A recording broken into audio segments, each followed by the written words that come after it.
Hello and welcome back to Real Day Trading. So what the hell is happening? SPY is going crazy. The world is coming down around us. Dogs and cats sleeping together. Mass hysteria. Well, actually kind of close if you listen to everybody on the TV and read all the articles.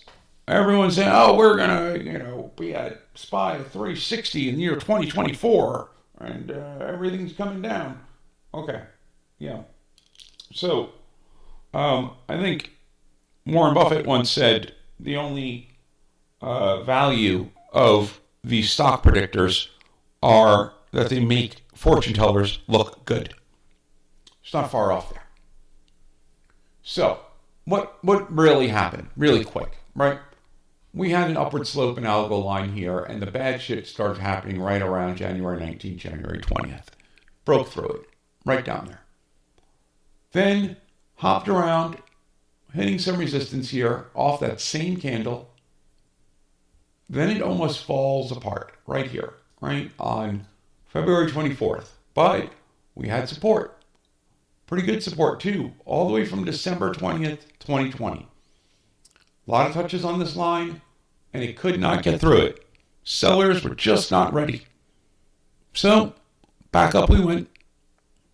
And here's where everyone started celebrating. Yay, the worst is over. And we actually break through this line of resistance. But it is a low volume false bullshit break. Here's the bullshit low volume right there. And down we go again. But we have another key candle right here on April 26th. Everything converges there. Downward sloping line, upward sloping line, long standing line, all right here at 419. And SPY hangs around it. Right around that. Down, up, until finally last week. Bam! Now, let me be clear. This is an absolutely fantastic environment for day trading. It is exactly what you want as a day trader. So if you're a day trader or want to be a day trader and you're looking at this market thinking, oh my God, this is terrible. Well, you might want to consider reading the damn Wiki is what you might want to consider doing. Because if you did, you wouldn't look at this market and go, oh my God, this is terrible. Because volatility like this is how you recognize relative strength and relative weakness. You want big, gigantic candles, right? I mean, look at these 5-minute candles on SPY. They are spectacular. Here, this is a 401. This is a $3 candle right here. $2.50 candle. Another one. That's what you want. Because with candles like that, stocks move. You can actually make money in a relatively short period of time. Now, as a lot of you know, I said I was going to soon start the 50K Trade for a Living Challenge, right? And simple premise. Put $50,000 in the account and day trade it. There's going to be profit targets for the end of the month. Treat it like a business. I know on Reddit there was a poll about how much profit every month one can expect to make off of $50,000. And I think this centered around $10,000, right? So $120,000 a year job is what you get. And that seems reasonable. It's probably on the low side, but reasonable. It's a 20% monthly return, and you're taking the profit out. And anything over the 10K, you're keeping in, so you increase your base, right? It all depends on how much you need to live. The idea behind this is, can you make a living day trading, and how much do you need? I chose 50K because you don't want 25, 30K, and you have a bad day or a weekend, you fall below, and you're trapped in PDT hell. Still working on that, but doing it in the dark, by the way. I will have stuff to show you all soon. And I didn't want to do 100K because then I'll, well, that's way out of the realm, the reach of people. So 50K, settled on that. The professor actually just showed that you can go, he went from 10K to 25K doing nothing but trading micro mini SPY futures. And took him, I think, a month to do it. It really, if you haven't seen it, you should check it out because it's one of the more brilliant displays of future trading you'll see, where he literally made $15,000 off of 10 just trading the micro minis. And if someone has a $10,000 account and they want to get to 25 so they can day trade, well, he just did it. This is not the answer to trading small balance accounts because I want to figure out how to trade stocks. But you can day trade futures all day long. And he did it. So congrats to him. I recommend everyone check that out. This is about day trading. And can you make a living doing it? So I decided to give it a little test run. A little, get myself used to day trading with an account that's $50,000. It's more about position sizing, right? So on Monday, I did a test run and made around 2,400. I only did around 2 hours of it and then went back to my account. So I made around 2,400 in 2 hours. It's off these trades here: UAL, AA, Gilead, and Mosaic. Then today, I decided I was going to do it again, and I traded about, 4 hours, 3.5, 4 hours, and then I went back to my account, and during that time, I made 5,000. So all combined, about almost 6 hours of trading. This one's a full day of trading. 14 trades here. 13 winners, 1 loser. There's no open trades remaining. It's all closed. Everything's in cash. And the account's up $7,500. So this is just a sense of how or why, of the type of trades. I'll just show one here. It's the last one I did. Apple. Okay, well, I shorted Apple. And when the market's like this, you really need to have a really good reason to go long. You should be going with the market. And if you're saying to yourself, it can't go any lower, I've already missed it. Well, you're wrong. It can. You haven't. So here's Apple. And I took the 155 puts, expired next week. I could have taken them for this week because I was day trading, but I took them for next week just in case tech all of a sudden decided to have a resurgence and I had to hold them. But here's what the reason I took those. So I took them at 12.54. Took those puts. There. Apple. Okay. Here's Apple. Now we do have support here on Apple, right here at 146.80. Pretty good support too. Coming off this candle, you have a lot of attempts at it. Each time, the support held, and it held today as well. I would set an alert if I were you at 146.80. Is that where it is? Is it 140?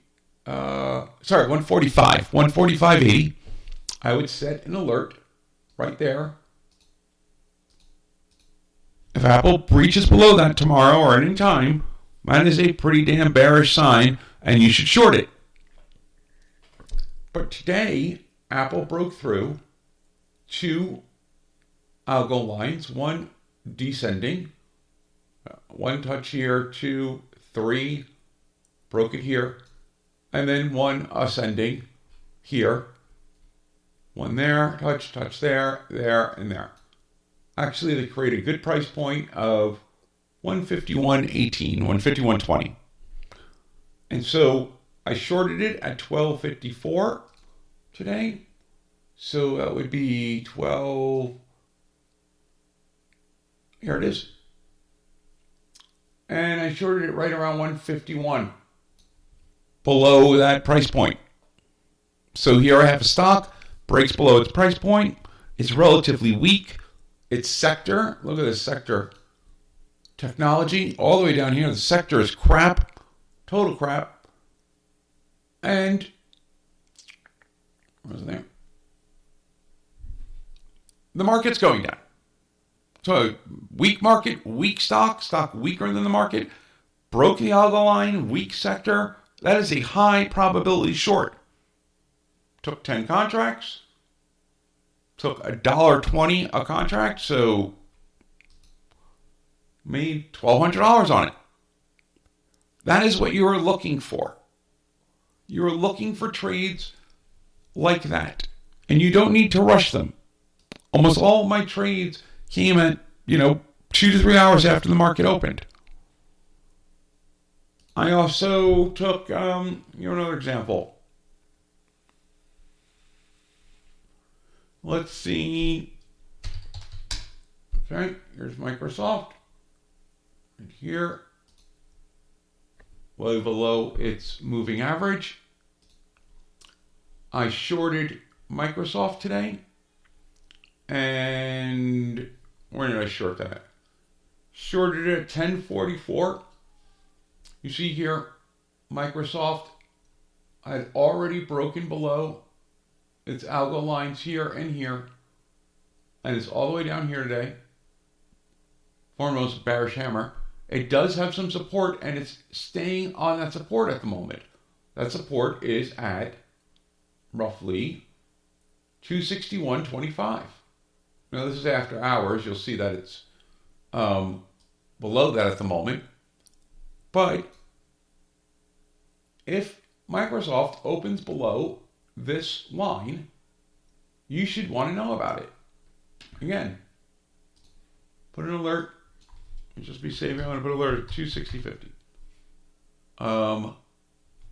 Yeah, let's put it at 260. There. Breaks below 260. Again, just like Apple. There's a good short. That's the type of alert you should be setting. You have really good volume going in this too. So that was 2 tech stock trades, right? I mean, you're like, oh, well, tech is easy. But I also did a long today. I went long Oxy. I got $375 on it. I took, let's see here,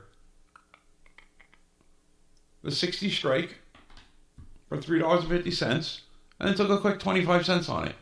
Why? Because in the morning, here's Oxy, right? Now, Oxy did not have an algo break, but it has bounced around support a lot. Now, here's an interesting open question. Here you have an upward sloping algo line. It's acting as support, right?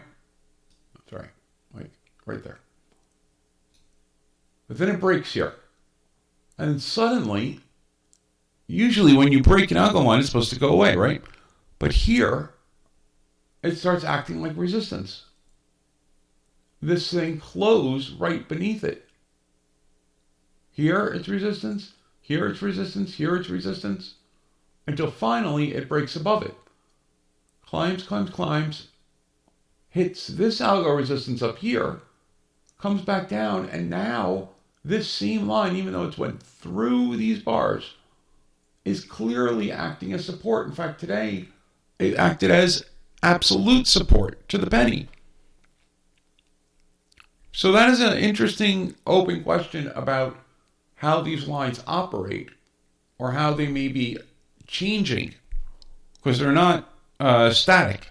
These are dynamic living things that institutions are constantly adjusting. Here, this algo line clearly stayed active. And today, let's see, Oxy was, see here, it's Wednesday. There it is. Go back a little bit. Where are we? There it is. Oxy was climbing today And I got in when I saw SPY dropping and Oxy consolidates. And then I knew the moment SPY was going to pop, so would Oxy, and look what happens. Consolidate as it drops, and then bam. But eventually the selling pressure got too much. So I actually got out right at the perfect time and took profit. So these are those kind of quick hits that you can do. You notice, all right, there's no algo break here, but I'm seeing SPY drop. I'm seeing the stock consolidate. I'm looking for the moment SPY pops, a break to the upside, right? You don't need the absolute precision of I did the 3 and the 8 cross or any of that. It's sort of SPY's dropping. This ain't. SPY pops. This does. Oh, there you go. The ability of new traders and struggling traders to complicate things to no end is astounding. It really is. Anyway, I don't like getting off on rants, so I'm not going to. But you can see this is now up and available over 2 days worth, $7,500. And then next week, or maybe the week at some point, very soon, we're going to do the 50K trade for a living challenge. So there you have it. And let me just bring this back up here. Okay. I have to tell you that I have seen some of the designs for the studio of the new show. I'm actually going to get on a call in about 20 minutes about it. It looks amazing. Amazing. Like some of these designs are like Jim Cramer would kiss my ass because this is going to look amazing. So we're going to have a great show. I am also looking for female traders who are interested in coming on and being interviewed on that show, because trading is the one area that should be gender agnostic. There's no pay gap in trading, but yet it is still very, very heavily male skewed. And I want to know why more women aren't getting into trading. And the ones that do, what do they face? What type of obstacles do they face? I know, as you know, I wouldn't say it's it's not a locker room environment when you look, unless you would go to like Wall Street Bets. But it is not exactly a female-friendly environment either. In fact, I had heard a story the other day that there was a training room, and this person was putting out winning trade after winning trade after winning trade in this chat room, right? And people were following them. And they were also, winning with the person. And this was a woman who was a trader, but nobody knew it. They had disguised their screen name. The screen name clearly didn't indicate, that this was a female, and most people just assumed it's male. Trading and giving all these trading suggestions. And then at the end of the day, it was sort of, well, how many followed these trades? And it was like a whole bunch of people. And everyone was like, amazing trades, great trades. You could look through that chat, apparently just filled with accolades for this trader. Well, the next day, the same person comes in, but with a different screen name, and puts up just as good as trades. And the win rate was just as good, if not better. But this time, the screen name, it was clear the trader was female. And less than half of the people that were following previously followed this person's trades.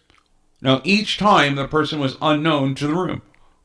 So the only difference between the 2 days was one time they knew the trader was female. And just knowing that, the traders in the room were far less likely to follow and respect the trades that the person was posting. So that's just a little example of sort of the misogyny that goes underneath the surface. It's not blatant, but it's there.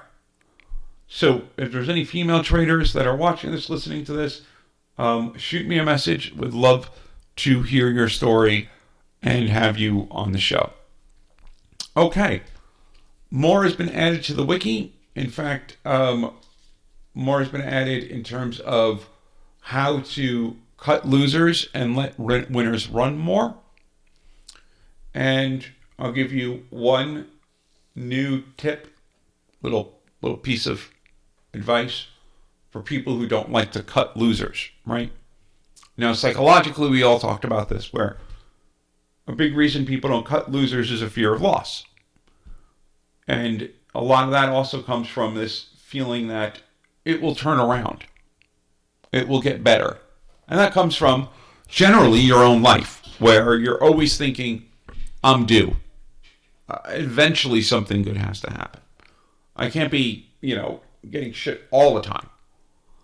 Ironically, when you do get something good happening to you, you tend to think the other shoe's going to drop, right? You think it's not going to last. And that's the same mentality in trading. When you're in profit, you think the market's going to take it away, so you take profit fast and you don't let it run. And you sit with your losers because you think they're going to turn around. They're going to eventually get better. Well, one way to psychologically deal with this is to trade swap. Let's say you're sitting there with a bad trade, right? Let's say you went long Oxy, and instead of taking profits, you held it. And it's dropping. Let's say tomorrow it drops more and it's down to 58. And you still have it. Now you've lost half the value of your options, whatever. You shouldn't be in this trade. Well, if you found another trade, a better trade, right? Let's say you found that Apple trade. Swap it with the Oxy trade. Close the Oxy trade and then use that money, the remaining money, immediately use it and put it into another trade. So now that same money that you were looking at is still there. It's just in a better trade. You swapped it out. That, for some reason, is psychologically easier for people to handle. It's almost like you're not taking the loss, because that bucket of cash is now being moved into another trade. And if that trade performs, then you consider it all in your head as one big use of that piece of money. So trade swapping can help if you are holding on to crappy trades that you don't want. Just a suggestion. And if you want to know more about how to do that, it actually is in the damn wiki. And you can rewatch this video too. But we'll see what tomorrow brings. As a day trader, I'm hoping it brings a lot more volatility. And until then, please read the damn wiki and have a great night.